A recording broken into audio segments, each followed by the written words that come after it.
तो hello guys, welcome back to my YouTube channel. Title तो तुम लोगों ने पढ़ ही लिया होगा। आज हम बात करेंगे कि भाई अटेम्प्ट मैटर करते भी हैं सीए में कि नहीं, कि बिकॉज बहुत सारे लोगों को ये एक मेंटालिटी बनी हुई है कि यार सीए में अटेम्प्ट लग गया तो अब तो लाइफ में दिक्कत हो जाएगी। या कुछ लोग बहुत ही चिल हैं कि अरे यार सीए 5 अटेम्प्ट में बने, चाहे 10 अटेम्प्ट में बने, चाहे फर्स्ट अटेम्प्ट में बने, सीए तो सीए होता है भाई, सीए की डिग्री बहुत है। तो आज हम इसी भ्रम को थोड़ा दूर करते हैं। देखो, पहले तो स्टार्ट करते हैं इंटर लेवल पे। ठीक है, इंटर लेवल पे जो मैंने पर्सनली अपनी आंखों से देखा है कि ईवाई में अगर इंटरव्यू हो रहा है किसी का, ठीक है, तो अटेम्प्ट से ज़्यादा मैटर करता है कि उसको कॉन्सेप्ट कितना पता है।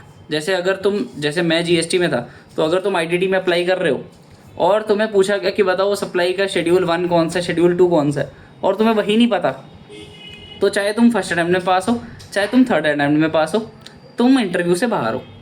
ठीक है, of course reference and all से लग रहे हो, that is different, but interview देके अगर सही वाले रास्ते से जा रहे हो तो भाई अटेम्प्ट से ज़्यादा नॉलेज मैटर करती है। तो इससे मतलब ये बना कि आर्टिकलशिप या मतलब इंटर के अटेम्प्ट्स उतने मैटर नहीं करते, तुम्हारी नॉलेज मैटर करती है इंटर लेवल पे। अब आती है मेन बात कि जब तुम सीए बन रहे हो, फाइनल के लेवल के अटेम्प्ट्स, उनका क्या सीन है। अब देखो, बात ऐसी है, क्रेजी बात है। जब मैं सीए बना था, ठीक है, मैं फर्स्ट अटेम्प्ट में बना था ऑब्वियसली, मेरे को कैंपस में आई थी ऊनो मिंडा लिस्टेड कंपनी, और मैंने एक्सेप्ट कर लिया था ऑफर एंड ऑल, है ना। तो मेरा अच्छा खासा पैकेज था, ठीक है। अब लेकिन एक सेम पोजीशन पे एक सीए जो मेरे को वहाँ पे मिला था, जहाँ पे मैं मतलब देखने गया था जब एक बार कंपनी को थोड़ा, तो वहाँ पे वो सेम पोजीशन के लिए सेम सीए, जस्ट बिकॉज वो ऑफ कैंपस में गया था, उसको मेरे से 2.5 लाख कम पे मिला था वो सेम पोजीशन, जस्ट बिकॉज उसके 1-2 अटैम्प्ट लगे थे, उसको कैंपस में नहीं आई ओनोवेंडा, और कैंपस में नहीं आई तो उसने ऑफ कैंपस ट्राई करा, ऑफ कैंपस में उसको 2 लाख कम पे पैकेज मिला। ये मैं अपना पर्सनल एक्सपीरियंस बता रहा हूँ। अब देखो यार वो बात तो ऑब्वियसली सच है कि अगर कोई सीए इन फर्स्ट अटैम्प्ट है और अगर कोई सीए 5 अटैम्प्ट लगा के बना है, तो तुम ये नहीं बोल सकते कि यार ये वाला सीए बेटर है, ये वाला सीए बेकार है।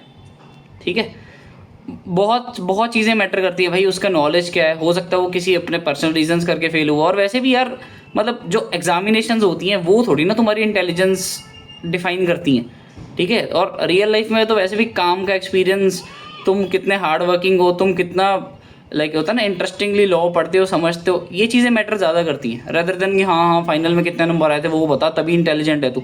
नहीं, ठीक है। बट हम बात करते हैं अटेम्प्ट मैटर्स और नॉट, तो मैटर तो भाई बहुत करते हैं। अब मैं तुम्हें एक और चीज़ बताता हूँ।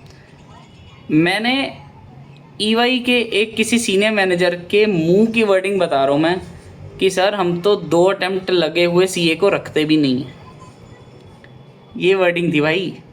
तो तुम लेवल देख लो बाहर। देखो, अगर तो तुम प्रैक्टिस स्टार्ट कर रहे हो फिर तो भाई ऑब्वियस ही बात है 12 अटेम्प्ट भी लगा लो तो भी अपनी प्रैक्टिस तो जब मर्जी स्टार्ट कर लो।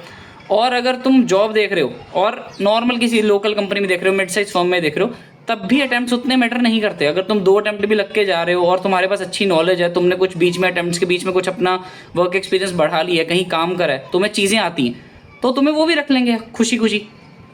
लेकिन अगर तुम टॉप 10 टॉप 20 फर्म्स को अप्रोच करने की सोच रहे हो, बिग 4 हो गया, बिग 6 हो गया, कोई और टॉप 10 फर्म्स इन दिल्ली, गुड़गांव, एनसीआर, ऐसा कुछ ढूंढ रहे हो, ठीक है, तो भाई अटेम्प्ट्स भी मैटर करते हैं, नॉलेज भी मैटर करती है, तुम्हारा एक्सपीरियंस भी मैटर करता है, तुम कितने लैंग्वेज में फ्लुएंट हो, कितने तुम एक्सेल वर्ड वगैरह में फ्लुएंट हो, ये सारी चीज़ें मैटर करती हैं फिर। और एक्चुअल में अटेम्प्ट वहाँ मैटर करते हैं, क्योंकि यार तुम्हें जितनी मर्जी नॉलेज हो, तुम्हें जितना मर्जी अच्छा एक्सेल चलाना आता हो, जितना मर्जी अच्छा तुम्हें I don't know work experience हो, बट वो तुम्हारा रिज्यूम में ही तभी उठाएंगे ना अगर तुम्हारे रिज्यूमे में लिखा होगा क्लियर्ड इन फर्स्ट अटेम्प्ट और सेकेंड अटेम्प्ट।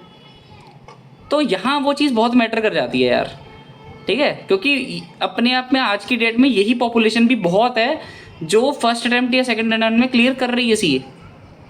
ठीक है, तो ऑब्वियस ही बात है वो जो मलाई है ऊपर वाली, उनको पहले उठाया जाएगा। ठीक है, तो नीचे वाला दूध नीचे रह जाता है, चाहे उसको जितना मर्जी एक्सपीरियंस हो। तो इसलिए अटेम्प्ट बहुत ज़्यादा मैटर करते हैं।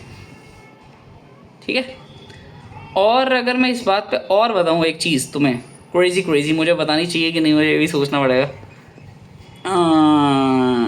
चलो नो नेम बेसिस पे बता देते हैं। ठीक है, एक मैनेजर को ईवाई पे मैंने ये तक बोलते सुना है, अरे इसके तो अटेम्प्ट लगे थे ना, तो इससे उतनी उम्मीद नहीं है।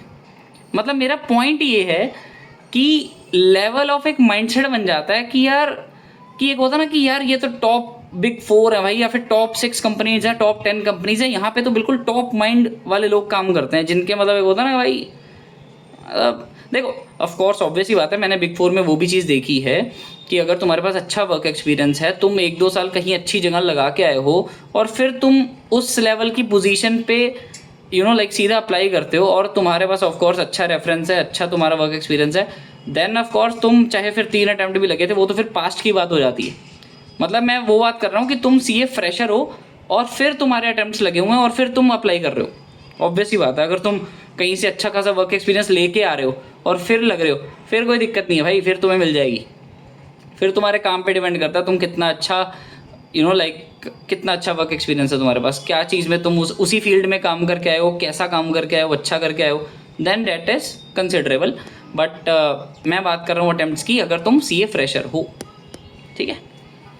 तो आई होप दिस समराइज। अगर तुम्हें अटैम्प्ट्स रिलेटेड कुछ क्वेश्चंस हैं तो तुम ऑफ कोर्स कमेंट सेक्शन में पूछो, बिंदास पूछो। और ठीक है फिर, तो इससे ये पता चलता है कि हमें बहुत ज़्यादा मेहनत से पढ़ाई करनी है। मैं तुम्हें अगर अपनी बात बताऊं, फाइनल में तो मेरी फटती थी फेल होने से, और उससे ज़्यादा मेरे को इंटरेस्ट था कि साला यार जल्दी से जल्दी स्टूडेंट लाइफ से बाहर निकलना है, इंडस्ट्री में जाना है, अपना पैसा हो, अपना वर्क एक्सपीरियंस हो, अपनी लाइफ आगे बढ़े। ये चीज़ें अंदर से मोटिवेट करनी चाहिए तुम्हें। मतलब कि ये होता ना कि साला करियर मेरे आगे बढ़ा यार, मैं ये छोटे मोटे टाइम पास, छोटे मोटे इन्जॉयमेंट्स को छोड़ सकता हूँ थोड़ी देर के लिए, आगे मेरे पास पूरी ज़िंदगी पड़ी एंजॉय करने को। तो अगर तुम्हारा वो वाला माइंडसेट बनता है और तुम अटेम्प्ट्स के चंगुल से निकल सकते हो, तो मेरे भाई welcome to this side of the world where there are actually top minds who are actually practical about their future. ठीक है, मन के बहकावे में नहीं आते जो। तो I hope it helps somehow. बाकी तो तुम कमेंट्स में पूछ सकते हो अगर कुछ पूछना है। Okay bye, all the best, thank you.